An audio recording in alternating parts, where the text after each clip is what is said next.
Anim bag na Alda Kakabsat at new project tayo. Ito yung Phoenix 3 3-inch receiver. Ayan, pang compact. Ito yung request ng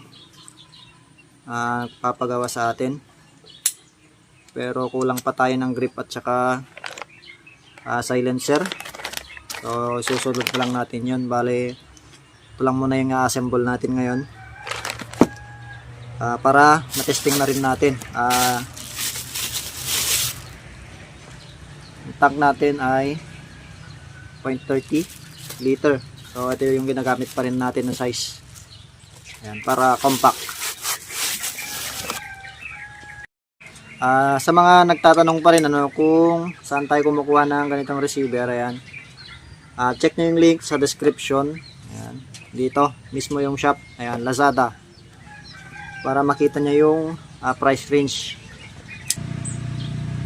Ayan, check nyo na lang yung description, yung link. So, ito yung pinaka receiver natin, 3-inch, napaka compact, magaan. Tapos buffer tube,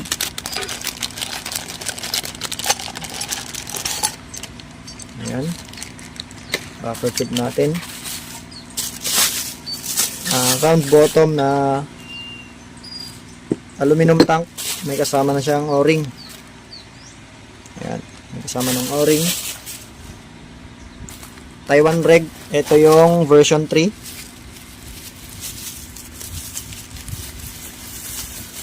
Taiwan regulator. Tapos scope mount, bipod natin.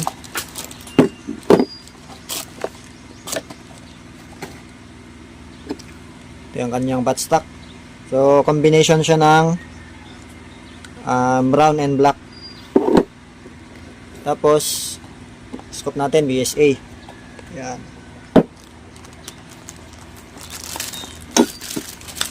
Ito yung ating scope.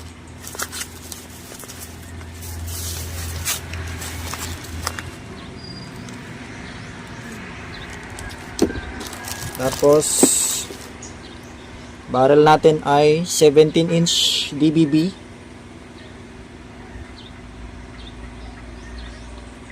Ayan. So as usual pa rin, una natin lalagay ay regulator at saka tank, para malagyan na natin agad siya ng hangin. So ito yung regulator natin na Taiwan version 3. Ayan, version 3, 1,800 output. Doble na yung o-ring. May kasama na rin o-ring dito, pero maglalagay pa tayo o-ring. So naka-design naman yung ito receiver, naka-design siya na may o-ring dito. So maglalagay pa rin tayo. So sakto may free yung tangke.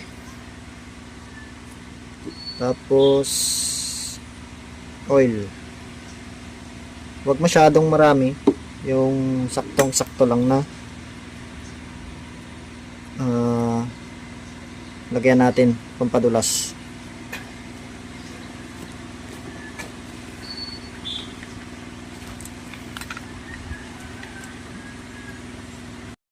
So fix lang natin position ng ayan, yung gauge at saka quick fill. Yun.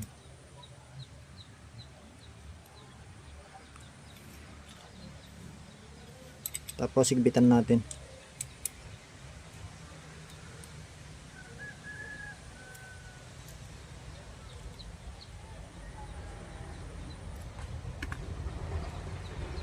Next naman ay yung tangke. So meron na siyang o-ring dito. Yung dati kasi na version ng Taiwan Reg ay wala pang kasamang o-ring. So Ito meron na ngayon. Round bottom na aluminum tank.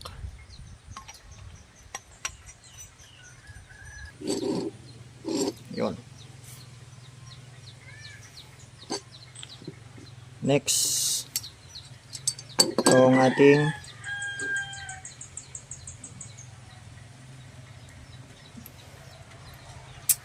barrel.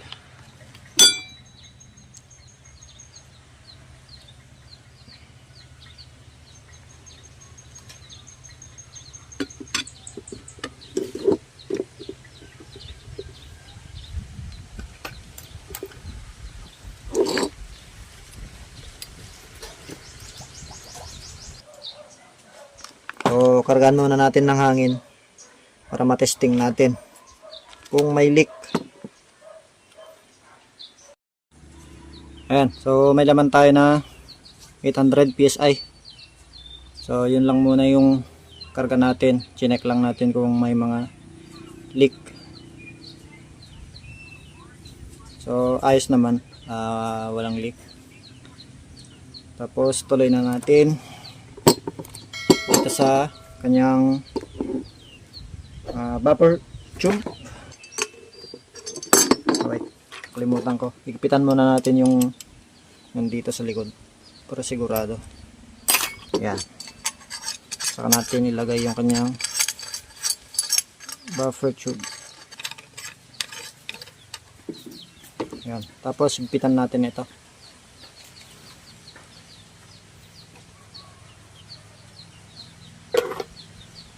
Ito yung gamit natin para mahigpitan yung, ayan, so mahigpit na.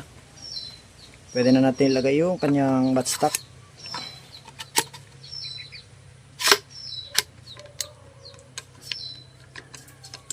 Ayan. Palikulang na lang natin yung grip tsaka silencer. Medyo nahuli kasi yung delivery. Tapos itong scope natin, hindi siya pwede sa ganitong mount. So kailangan natin yung one piece na mount para may lagay natin yung scope kasi hindi siya papasok. Ayan. Pero at least